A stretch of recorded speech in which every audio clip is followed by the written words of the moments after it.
First of all, appreciate everyone being here. Appreciate y'all taking the time. I'll start out by saying how disappointed we are in the result of the season. A lot of people put a lot of work into this, from the players, the coaches, the entire staff, everybody in the building. A lot of people put in a lot of work, and so when this is what the result is, nobody's happy about that. Most importantly, we're disappointed for our fans. We know all the support that they give us, and we know you deserve better. It's our job to get right into this offseason process and look at every aspect of everything that affects football and make sure we're doing everything we can do this offseason to put us in position next year to win more football games and putting this team in position to be a consistent winner. We understand at this point the words don't mean anything. We have to speak with our results, and that's what we're going to do. That said, I'll be happy to take any questions. Terry, what is, as y'all move forward, how important will it be to resolve Kirk Cousins' status with the team with the leg switch at the position in the season? Yes, so, when we gave Kirk Cousins 2 years guaranteed, so when you do that, you expect to get high-level quarterback play for 2 seasons. We understand that didn't happen. Nobody was happy to make the switch at that time, and we wanted to, again, to get that high-level quarterback play for 2 seasons. So now what happens is we had to accelerate that plan and go to Mike earlier.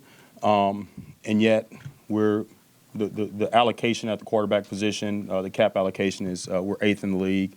That's what we had planned for where Kirk is the starter. He's not the starter anymore, but we're very comfortable moving forward with him as a backup. He's handled himself extremely well through the entire process from start to finish, from when he came in the building.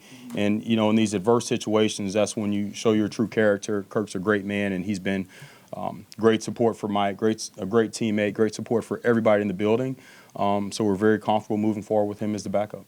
So this is different from when Matt Ryan wanted to leave after the Deshaun Watson deal, because Kirk said he thinks he didn't forget how to play quarterback.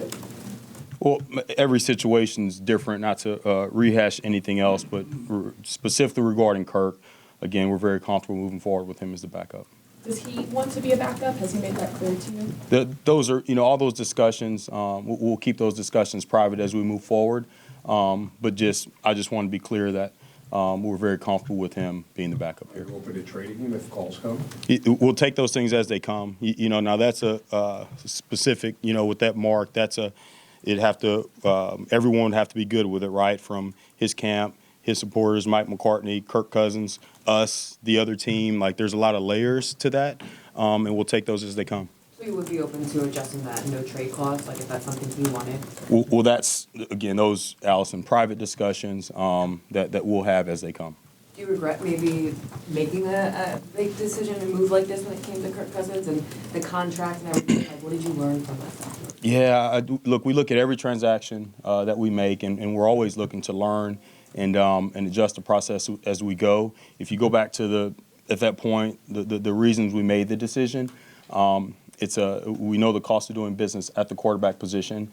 But like we said, Allison, you want to get high-level quarterback play for 2 seasons, and we didn't get that, and so we totally understand that. Terry, for the sake of transparency, you guys said way back when in the offseason when you got Kirk and you got Penix that you were going after the Green Bay Packers model, that, you wanted to give Penix the time to develop.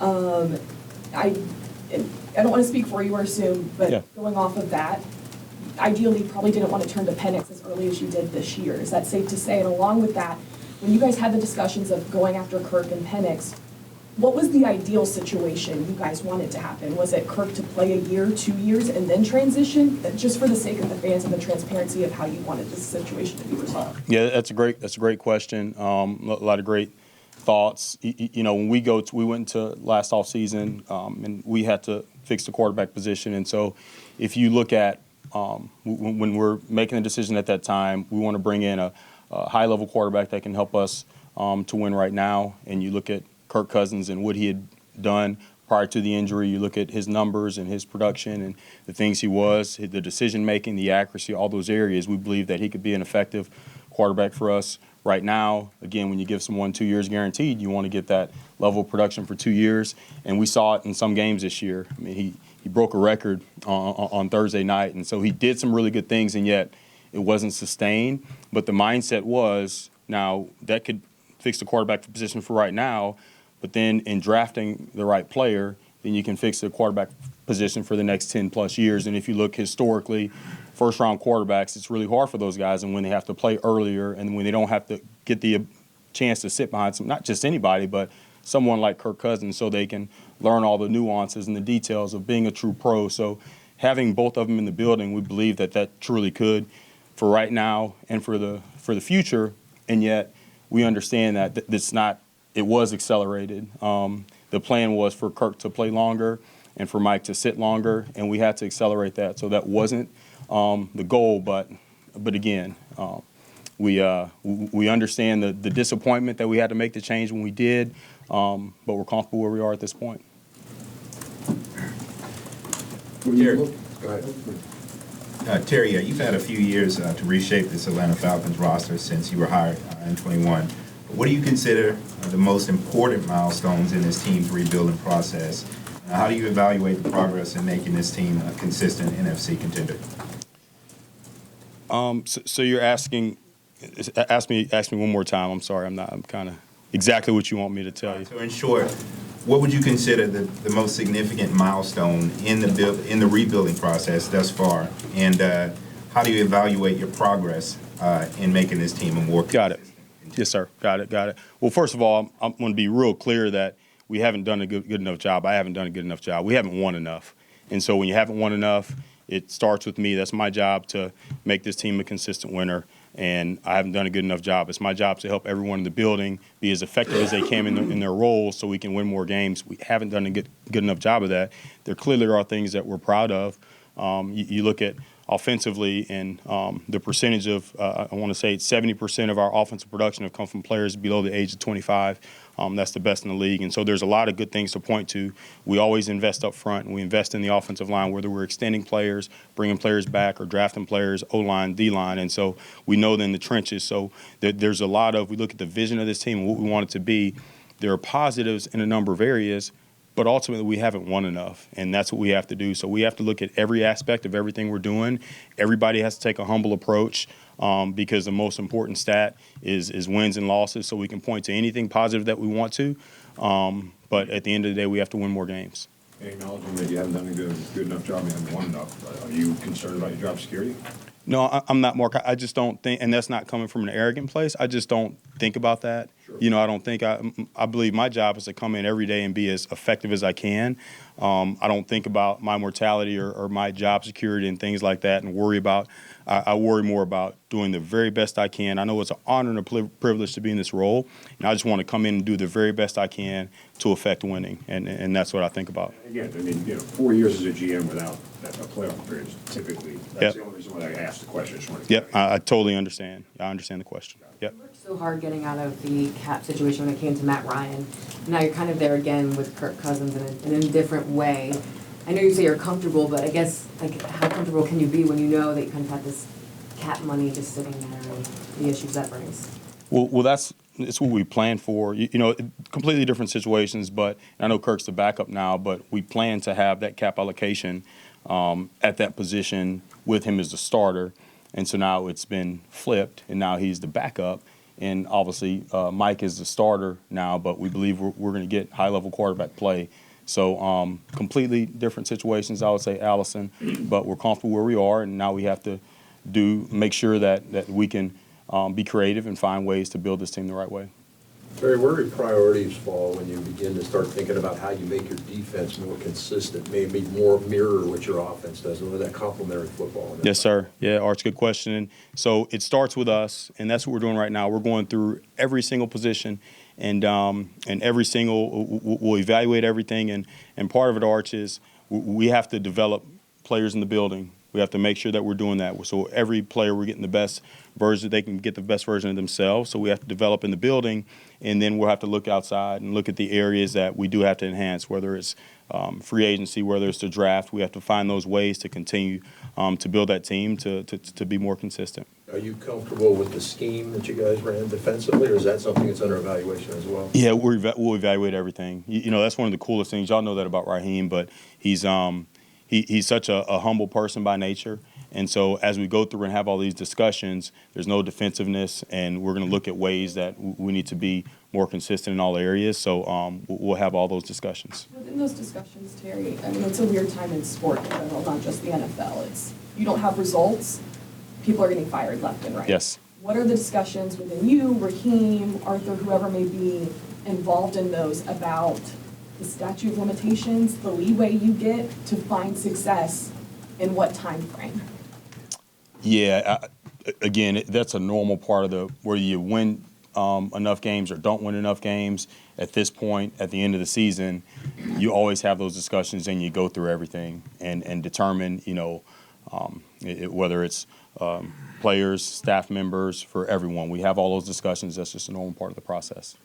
Terry, you say, I understand your point about the cap allocation for the position, but one of the main benefits of having Penix on his rookie deal is saving the cap money. Considering that now you have a backup who's making a $20-something million, considering that, do you think there's been an inefficient use of the cap resources? Well, you go back, again, totally understand the question, but then you go back to that point when we made the decision on signing Kirk Cousins. You can't guarantee you're getting a rookie quarterback. We're picking at 8, and so you can't guarantee you're going to get someone that's going to be ready to go in and play. And again, that's why we made that decision at that time. So all that said, this is where we are at this point. So what we have to do is look at areas that we can improve this team and work around whatever limitations we have. Would defense be one area of focus that you'll have of improving the roster? Absolutely. Again, we're just getting into all those discussions, but that's definitely going to be an area of focus. Anything in particular? I mean, I know the pass rush was kind of weak again this year. It's been a long-time problem around here. Yeah, with the pass rush, we started off and we were last in the league, first 9 games of the season, and then after the bye, significant jump in pass rush with we were second in the league and over that span following the bye, and specifically with Arnold Ebiketie, he was top 5 in sacks down the stretch. Caden Ellis had an unbelievable year, and he led the league in pass rush rate. And so we have pressure players. We have to add to that. So we showed ability. We showed improvement in that area, but that's definitely needs to be an area that we continue to improve. I wanted to address the kicking situation with you this year. Yeah. I addressed it with Rod. Koo's drop-off was pretty precipitous from his previous production into this year. And I said to Rod that, if that was any other player who had had a 30% drop in production, they would be on the bench or cut, and Koo got to stick around. It cost you guys some games, in my opinion.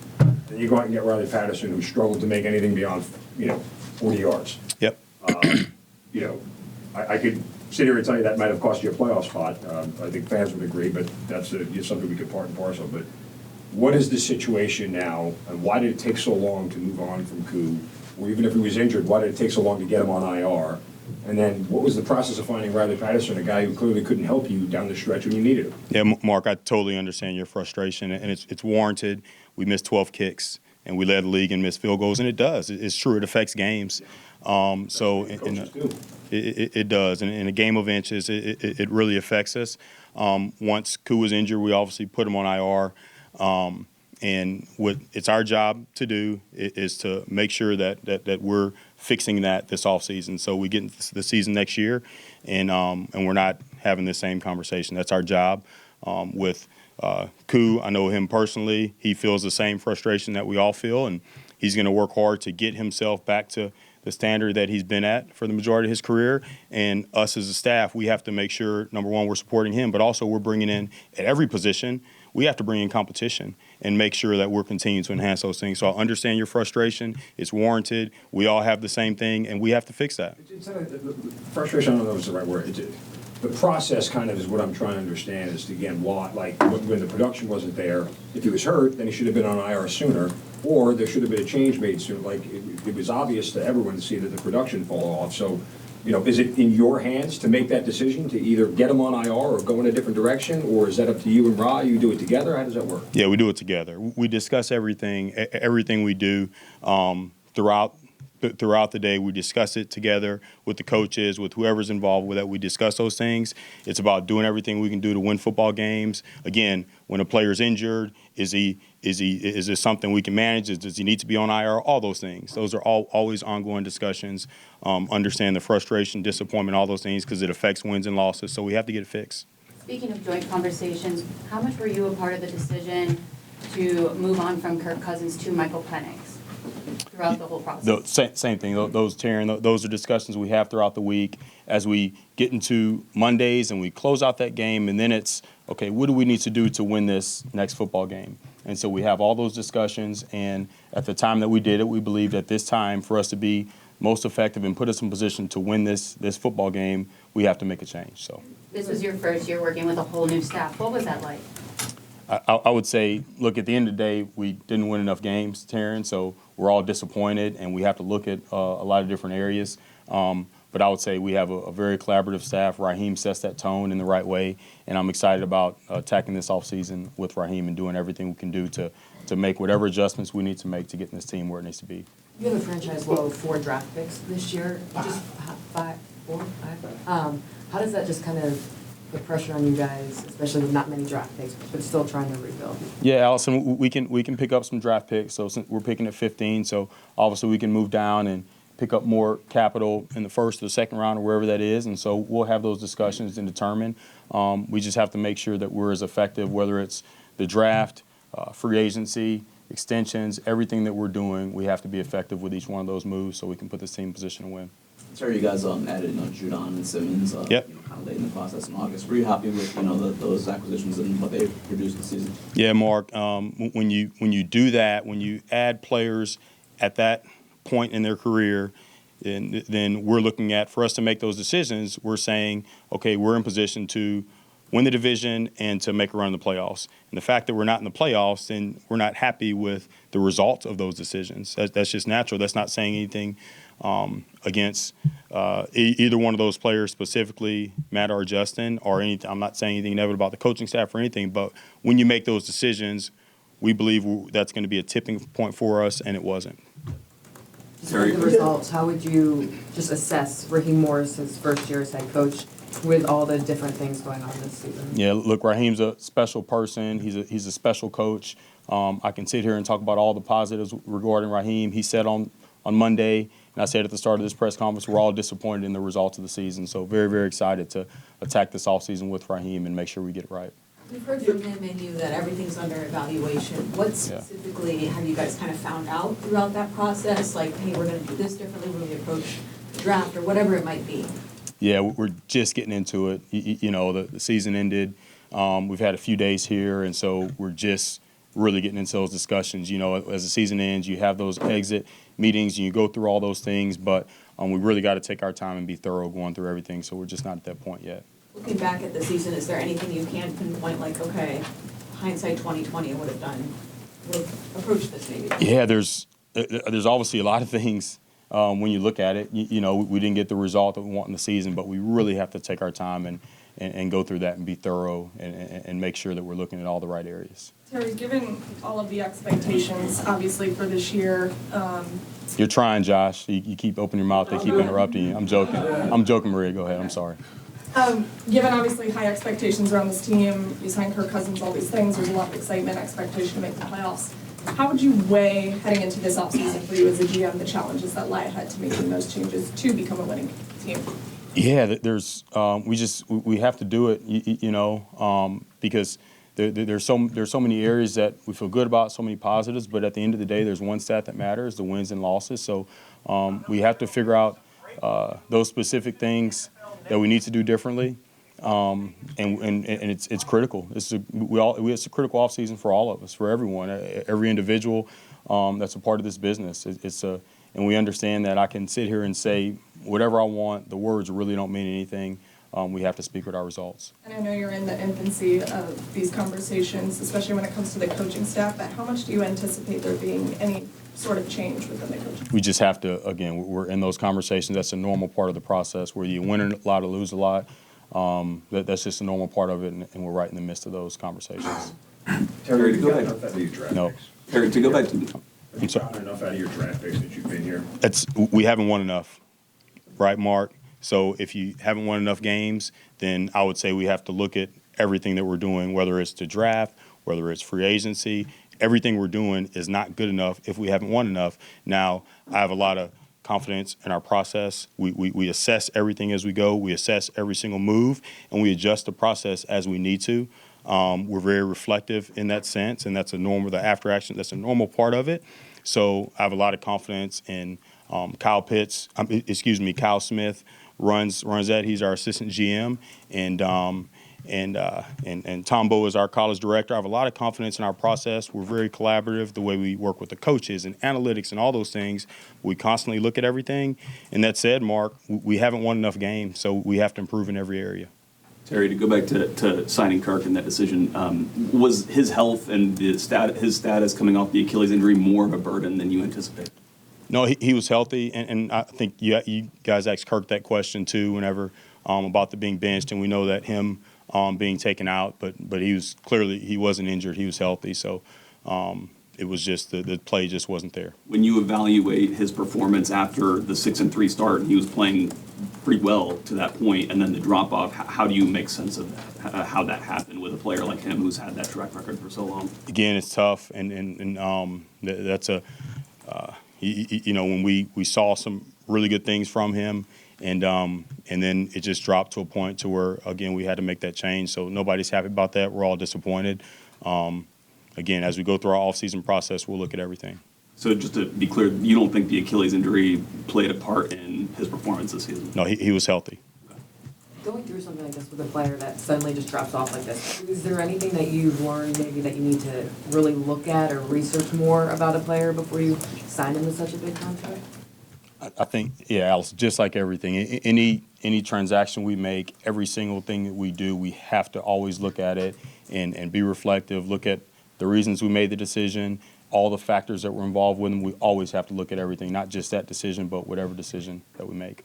Terry, looking ahead, Bijan touched the ball, I think, 300 and something now, almost 370 times. Yeah. 1,900 yards, I mean, unbelievable. How much do you guys now, as you go into this offseason, start evaluating his workload and trying to balance him? I know Tyler is a tremendous backup, but how do you go about doing something like that to make sure he's that guy again for you next year? Yeah, Bijan's unbelievable. Like you said, to touch the ball that many times, and we're really intentional with his during the week workload and the management of him, and he was fresh throughout the whole year. You talked about all those touches. He didn't put the ball on the ground once, and he's a special player. We already have those discussions of what his offseason looks like and how we manage him through the offseason, so he's continuing to develop, but also we're taking care of him. The way he takes care of his body is exceptional. He's a special player, but an even better young man. But that's something that we're going to have to always continue to look at. Terry, what do you make of Kyle Pitts' trajectory the last 2 years? Yeah, look, when you take a player that high in the draft, obviously you expect a certain level, and we understand Kyle had a really good rookie year, and he hadn't equaled or exceeded that production since then. And so there's no excuses we're making about it. And yet, right now, at this point, just like any other player, Kyle has to do everything he can do to make sure he's doing everything he can do this offseason to get the best version of himself. We have to make sure we're supporting him and helping him develop in those areas, and make sure we're doing everything to get the best out of him so he can help this team win football games. That's what's most important right now. Terry, I know you said you're comfortable with Kirk as a backup, but financially, you can't be comfortable with spending $100 million on a guy who doesn't see the field. I mean, especially in an environment where there's an allocation for a cap that you have to stay under. Yep. If you were investing in two businesses and you put 90% in one and 10% in the other, and the 90% fails, you can't be comfortable with that. Like, I understand you using the word because you knew what the money cost, but right. Saying you're comfortable with that sort of is counterintuitive. Got it. So is there you asking a question, Mark? So I think it's a fair point. I think that's a question. Very well done. If you're comfortable with it, I guess what I'm saying here is, how are you comfortable with leaving a cap allocation of that nature that doesn't give you production on the field? So you're asking why when I say comfortable, that was the plan initially. He was supposed to be a starter. Right. That was the plan, and we had to pivot. So I understand it's not ideal to have a backup taking up that much. I totally understand that, but where we have to make a decision if you're going to release the player, keep the player, that's what I'm saying. So we're comfortable keeping him on the roster as opposed to releasing him. Was there any validity to the reports that came in earlier that you guys had? No. No validity whatsoever? And you're talking about the reports about releasing Reports that say you him. were going to cut him. Correct. Those are not valid. Correct. Are you surprised, just in your 4 years, just how hard it's been to put together winning seasons as a GM? Like, did you think coming into it it'd be a little bit easier? It's hard to, Allison, look, it's hard to win in this league. We know that. It's challenging, and yet we have to figure it out. And it's that simple. We have to figure out how to put this team in position to win games. Our words don't mean anything. We have to speak with our results, and it's about putting in the work right now to get to that point. Terry, as the playoff landscape kind of took shape, we got 4 teams from the NFC that are making first time or coming back in, and Green Bay, Tampa Bay, Detroit returning. What can you learn from these playoff teams and how they were built and how they proceeded through the season? Yeah, Larry, good question. And look, we have to study all those things. And as we get into, we start off internal, we study ourselves and figure out the plan and blueprints get to where we need to. But not only the teams that the overall studying the teams, but specific defenses and what they're doing and how effective they are and specific schemes. And we study all those things. So we'll study those teams that have been really effective and do our best to learn and help us make decisions here. When you look at the young talent on the roster, do you feel like there's a greater sense of urgency to maximize those rookie contracts on them? Yeah, that's a critical part of this. Look, and when as we go through meetings on our entire roster and all our players, a part of that is we're making decisions on players' futures in terms of whether you're under contract, not under contract. We're making all those decisions and figuring that out. But also we're going through what the development plans are, whether it's a older player and what's the maintenance plan, how we're going to get the most out of them, or whether it's a younger player and how we're going to develop this player and help them to continue to improve. So that's a critical part of it. Not just going out and bringing players in that are going to help us win, but also getting the most out of the players here and make sure we have the right development plan for them. So everything we do all this offseason is intentional, and it's helping us get closer to winning games. Got time for one more? Yeah, Terry, given that many of the fans may feel disappointed with the team's overall performance this season, what's your message to them heading into the 2025 season? The message is we understand that that we let them down and we didn't do enough this year, and it's disappointing. We're all disappointed. We know they deserve better. But again, there's no words that I can say right now. It's all about the results, and that's what we have to speak with our results. Yeah, I just had to ask him about the calendar moving forward. Yeah. You got the Senior Bowl coming up. Can you review some of the key points here as you move into the off season, January, February, and March, of course, April, big draft. Kind of our calendar in terms of what. Moving forward as you all are trying to get things going. So right now, Led, we're focused on the roster. Like I said, we're having all our discussions, but we're focused on the roster. At the end of next week, we'll sit down and go through our 360 meetings on every player on the roster, and that's really the start of, okay, these are the areas, these are the plans for each specific player, but then also these are the specific needs at every position, and that's the start of it. So now as we get into free agency and get into the draft, and this is the first step in determining specifically what those needs are and where those areas that we need to focus in. So it's all internal right now, and we'll continue to progress through the offseason. All right, appreciate it, everyone. Thank y'all. Appreciate y'all. Thank you, man.